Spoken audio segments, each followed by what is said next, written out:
All right, तो यार 2022 के एडमिशन्स इटली में ऑलमोस्ट क्लोज हो चुके हैं और अब स्टूडेंट्स अपने सेकंड फेज़ यानी स्कॉलरशिप एप्लीकेशन में बिजी हैं।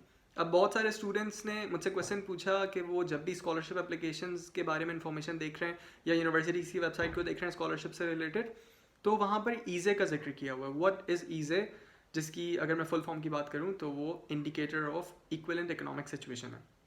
अब वैसे तो इसके नाम से क्लियर है, लेकिन आज की वीडियो में मैं पूरा एलैबोरेट करूँगा कि ईजे क्या होता है, हम कैसे बनवा सकते हैं पाकिस्तान में रहते हुए या इंडिया में रहते हुए, और इसका फ़ायदा क्या होगा।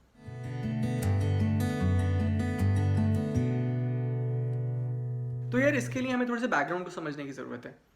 EJ is basically A tax point system जिससे इटालियन गवर्नमेंट ये रिकॉग्नाइज करती है कि इटली में रहने वाले लोगों पर कितना टैक्स लगाना चाहिए, चाहे वो एजुकेशनल टैक्स हो, चाहे वो मेडिकल टैक्स हो, चाहे वो इनकम टैक्स हो, whatever. Same goes for foreigner students, क्योंकि उन्होंने इटली में आकर पढ़ना होता है पब्लिक यूनिवर्सिटीज़ में।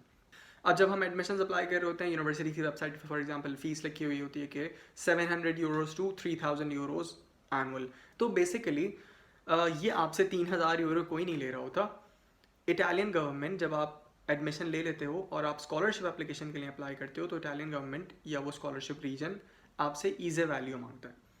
अब हम तो पाकिस्तान या इंडिया में हैं, तो हमें ईजे वैल्यू बनवाने के लिए अपने होम कंट्री से एनुअल फैमिली इनकम सर्टिफिकेट बनवाना होता है। अब मुझे इंडिया या बांग्लादेश की इन्फॉर्मेशन नहीं है, बट पाकिस्तान में FBR federal board of revenue is a responsible institute जो इस तरह के सर्टिफिकेट्स इशू करता है।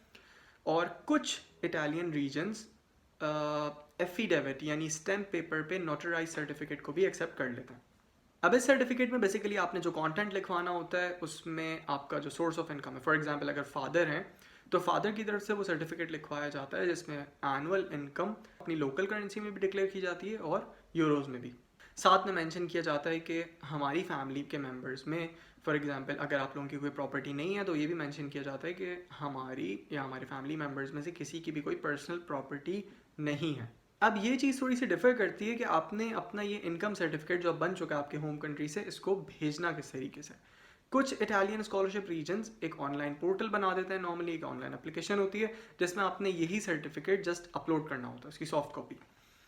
बट कुछ इटालियन रीजन्स काफ ऑफिस की भी बात करते हैं, ये भी आपने स्कॉलरशिप के डॉक्यूमेंट्स में देखा होगा, CAF काफ ऑफिस।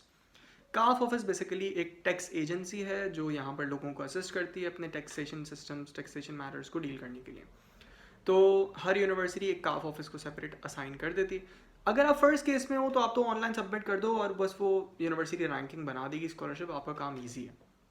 लेकिन कुछ रीजंस हैं जो आपसे काफ ऑफिस के थ्रू ये काम करवाते हैं। फॉर एग्जांपल अगर यूनिवर्सिटी ऑफ पैडो में किसी का एडमिशन हुआ है तो विनीतो रीजन ये प्रोसेस करवाता है। तो आपने यूनिवर्सिटी आपको इस काफ ऑफिस की ईमेल दे देगी, आपने अपना यही इनकम सर्टिफिकेट काफ ऑफिस को ईमेल पे सेंड करना होता है। काफ ऑफिस आपके ईजे पॉइंट्स जनरेट करता है। ईजे पॉइंट्स फॉर एग्जांपल अगर आपने अपनी एनुअल इनकम 2000 यूरोज रखवाई थी तो लाइक फॉर एग्जांपल आपके ईजे पॉइंट्स बन जाएंगे 400। ये 400 पॉइंट्स काफ ऑफिस यूनिवर्सिटी को फॉरवर्ड कर देता है। और यूनिवर्सिटी जब सब स्टूडेंट्स के जितने भी पूरी दुनिया के स्कॉलरशिप एप्लीकेशन स्टूडेंट्स हैं इनकी अपनी एक रैंकिंग लिस्ट बनाती है। फिर उसमें ऑब्वियसली जिसके ईजे पॉइंट्स कम होते हैं उन्हें प्रायोरिटी ज़्यादा दी जाती है। स्कॉलरशिप सबको मिलती है, स्कॉलरशिप अमाउंट, लेकिन रेजिडेंस में थोड़ी सी प्रायोरिटी आ जाती है कि जिनका ईजे वैल्यू कम बनता है उन्हें रेजिडेंस के रूम्स मिल जाते हैं। और अगर इन केस यूनिवर्सिटी के पास रेजिडेंस यानी हॉस्टल के रूम्स कम हैं और आपका ईजे भी ज़्यादा है, आपकी इनकम ज़्यादा थी, तो आपको फिर यूनिवर्सिटी सेकेंड प्रायोरिटी पे रखती है, यानी कि आपको ये कहा जाता है कि आप इस सिटी में आकर रेंट पे कोई भी अपार्टमेंट ले लें और उसका रेंटल कॉन्ट्रैक्ट यूनिवर्सिटी को सबमिट करवा दें ताकि आपको उसका रेंटल कंट्रीब्यूशन वापस दे दिया जाए। फॉर एग्जांपल अगर आपका रेंट 200 है तो यूनिवर्सिटी का एक अमाउंट सेट हुआ होता है कि हम आपको 180 पर मंथ के हिसाब से वापस दे देंगे। तो ये प्रोसेस होता है ईजे पॉइंट्स जनरेट करवाने का। कभी कभार कुछ सिचुएशंस में थर्ड केस भी होता है जिसमें ये काफ ऑफिस ये कहता है कि हमें आपके डायरेक्ट पाकिस्तान से भेजे हुए सर्टिफिकेट्स एक्सेप्ट नहीं हैं, आपके जो होम कंट्री की एम्बेसी हमारे मुल्क में मौजूद है वो इसको ट्रांसलेट करे और अटेस्ट करे तो हम ये एक्सेप्ट करेंगे और फिर यूनिवर्सिटी को फॉरवर्ड करेंगे। तो ये थोड़ा सा टिपिकल हो जाता है स्टूडेंट्स के लिए। तो ऐसे स्टूडेंट्स नॉर्मली ये करते हैं कि अगर उनका कोई जानने वाला, अगर उनका कोई दोस्त यहाँ पर मौजूद होता है इटली में, तो वो उसको डॉक्यूमेंट्स बाय पोस्ट सेंड करता है विद अथॉरिटी लेटर।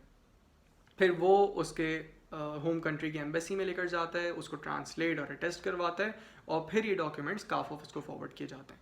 फिर काफ ऑफिस ईजे वैल्यू जनरेट करता है और ये यूनिवर्सिटी को फॉरवर्ड कर देता है, और university in the and EJ value के बिहाफ पे आपकी रैंकिंग बना देती है, आपको स्कॉलरशिप कितनी मिलेगी, आपको एकोमोडेशन कितनी मिलेगी, और आपकी ट्यूशन फ़ी कितनी होगी। ईजे की जो लिमिट है, आपने अपनी कॉल्स में भी पढ़ा होगा, जो स्कॉलरशिप कॉल्स हैं, कि लेस देन 23,000 यूरोज़ अगर आपकी एनुअल इनकम है तो आप लोग एलिजिबल हो इस स्कॉलरशिप के लिए अप्लाई करने के लिए।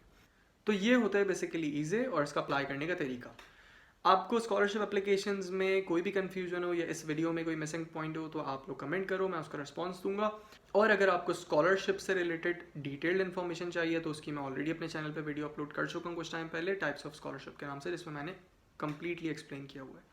तो एक्सप्लोर माई चैनल, उस पर बहुत सारी वीडियोज़ हैं जो आई एम श्योर कि आप लोगों के लिए हेल्पफुल होंगी डिफरेंट प्रोसेसेस में। और मुझे आप लोग सजेस्ट भी करते रहा करो कि कौन से टॉपिक्स पे मुझे वीडियोस बनानी चाहिए, ताकि मैं आपसे एक कनेक्टिविटी रहे और आप तक ज़्यादा से ज़्यादा इन्फॉर्मेशन पहुंचा सकूं। Good luck.